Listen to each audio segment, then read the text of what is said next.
Dicle ve Fırat nehirleri arasında Mezopotamya'nın kuzeye açılan penceresi Nusaybin'i anlatmaya doğal olarak Beyaz Su'dan başlamak en doğrusudur. Çünkü elde edilen tarihi bulgulardan da anlaşıldığı üzere yaklaşık 6500 yıldan bu yana insanoğlunun kendisine yaşam yeri olarak seçtiği bu tarihi kentin tarihselliğini ve doğa bütünselliğini ancak Beyaz Su ile başlayarak anlatmak mümkündür.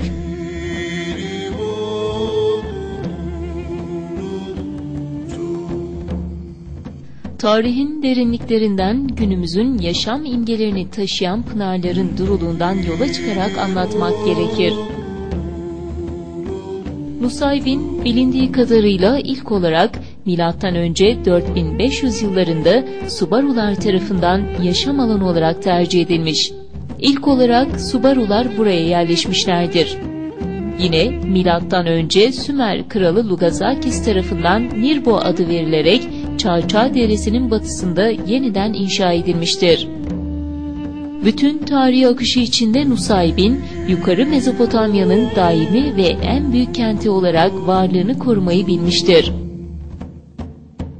Nirbo, yani Nusaybin, kuruluşundan Sümerlerin M.Ö. 2850 yılında yıkılışına kadar Sümer İmparatorluğu'nun egemenliğinde kalmıştır.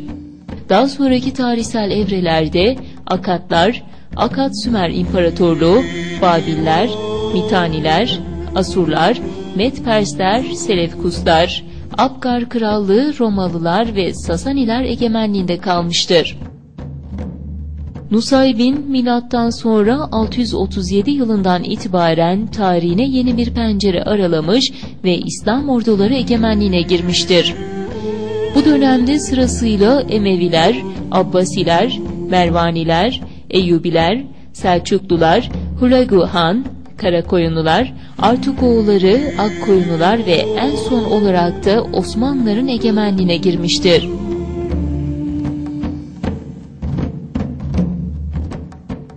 Tarihi kalıntılardan Nusaybin'in ilk kurulduğundaki adı bilinmemektedir. İlk olarak Sümerlerin Nirbo adını verdikleri biliniyor.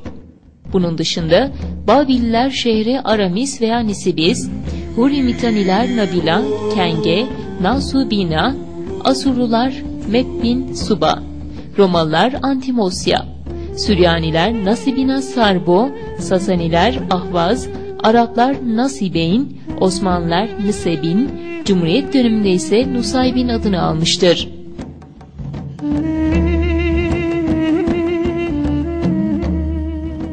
Dünyanın ilk üniversitesine ev sahipliği yapan Nusaybin, tarihi süreçte birçok önemli olaya tanıklık etmiş, en parlak dönemini M.Ö. 130 ile M.Ö. 637 yılları arasında yaşamıştır.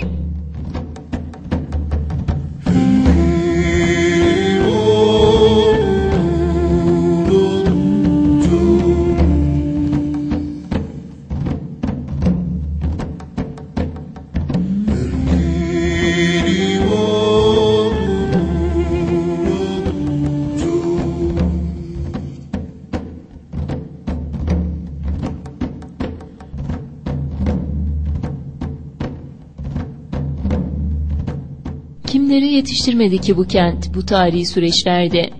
Vefa'yı, Mor Yakub'u, ünlü şair Mar Afran ve Ulu Çınar Ape Musa ve daha nicelerini bağrından çıkardı, çıkarmaya da devam ediyor.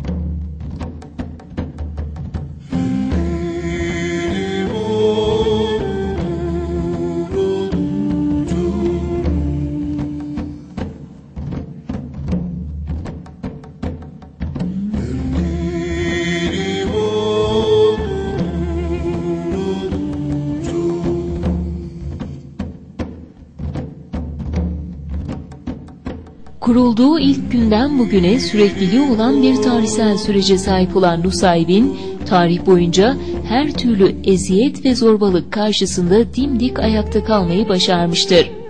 Bu nedenledir ki beyaz suyun duruluğuyla özdeşleşen bir tarihi vardır. Doğadan esinlenen yaşamlar bugün de aynı heyecan ve coşkuyla geleceğe bakmaktalar.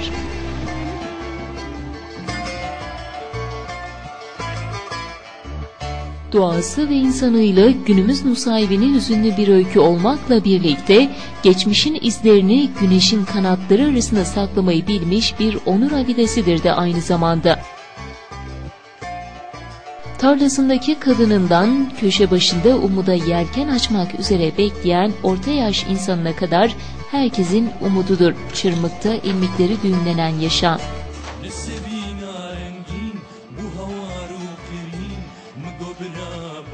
Her defasında tarif edilen yaşamları yeniden inşa etmek ve geleceğe taşıma edimi Nusaybin için sıradanlaşmış.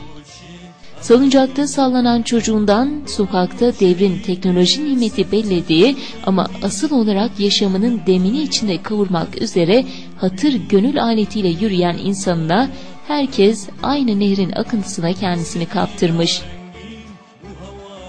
Yeniden inşa edilen modern yaşam alanlarında suyun berraklığıyla güvercinler misali çocukça gülüşler geleceğin adıdır Nusaybin'de.